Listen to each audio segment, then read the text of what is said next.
ఆంధ్ర తెలంగాణలో తక్కువ ఫీజులతో high quality results ఇస్తున్న ఏకైక సంస్థ తిరుమల్ ఐఏఎస్ ఇన్స్టిట్యూట్. తెలంగాణ మంత్రి కొండ సురేఖ చేసిన వ్యాఖ్యలు ఇటు ఇండస్ట్రీలోనూ అటు రాజకీయాల్లోనూ తీవ్ర దుమారాన్ని రేపుతున్నాయి. అక్కినేని నాగ చైతన్య సమంత డివోర్స్ గురించి ఆమె చేసిన కామెంట్స్ పై టాలీవుడ్ ఇండస్ట్రీ ఆగ్రహం వ్యక్తం చేస్తోంది.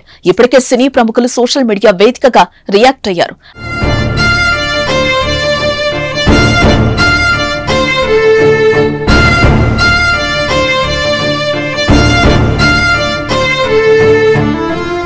అటు ప్రతిపక్ష నేతలు సైతం కొండ వ్యాఖ్యలకు కౌంటర్ ఇచ్చారు. ఓ మహిళ అయ్యుండి గౌరవప్రదమైన వృత్తిలో ఉండి సాటి మహిళపై ఇలాంటి వ్యాఖ్యలు చేయడం సరికాదంటూ గట్టిగానే స్పందించారు. ఇదిలా ఉంటే తాజాగా కొండ సురేఖ వ్యాఖ్యలపై హీరోయిన్ రకుల్ ప్రీత్ సింగ్ కూడా స్పందించారు. తమ రాజకీయాల కోసం తన పేరును వాడుకోవడం ఆపేయాలని, గౌరవం కోసం మాట్లాడకుండా ఉంటే దానిని బలహీనతగా చూస్తున్నారని ఆవేదన వ్యక్తం చేశారు. మంత్రి కొండ సురేఖ వ్యాఖ్యలపై స్పందించిన రకుల్ ట్విట్టర్ వేదికగా ఇలా రాసుకొచ్చింది. తెలుగు చలనచిత్ర పరిశ్రమ దాని సృజనాత్మకత, వృత్తి నైపుణ్యానికి ప్రపంచవ్యాప్తంగా ప్రసిద్ధి చెందింది. ఈ అందమైన పరిశ్రమలో గొప్ప ప్రయాణం చేశాను. ఇప్పటికీ ఇండస్ట్రీతో చాలా కనెక్ట్ అయి ఉన్నాను. ఇలాంటి పరిశ్రమలో మహిళల గురించి నిరాధారమైన దుర్మార్గపు పుకార్లు ప్రచారం చేయడం బాధాకరం.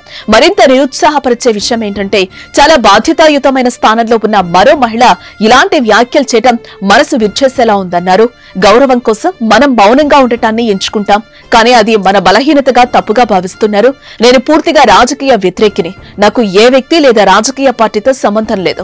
నా పేరును ఇలా హానికరమైన రీతిలో ఉపయోగించడం మానేయమని కోరుతున్నాను. రాజకీయ మైలేజీ కోసం ఇలాంటి ఆరోపణలు చేయడం మానేయండి. ఆర్టిస్టులను ఈ రాజకీయాల నుంచి దూరంగా ఉంచాలి. రాజకీయ విమర్శలు, న్యూస్ హెడ్లైన్స్ కోసం అర్థం లేని కథల్లో మా పేర్లు వాడుకోవడం మానేయండి అంటూ రకుల్ ప్రీత్ సింగ్ ట్వీట్ చేసింది.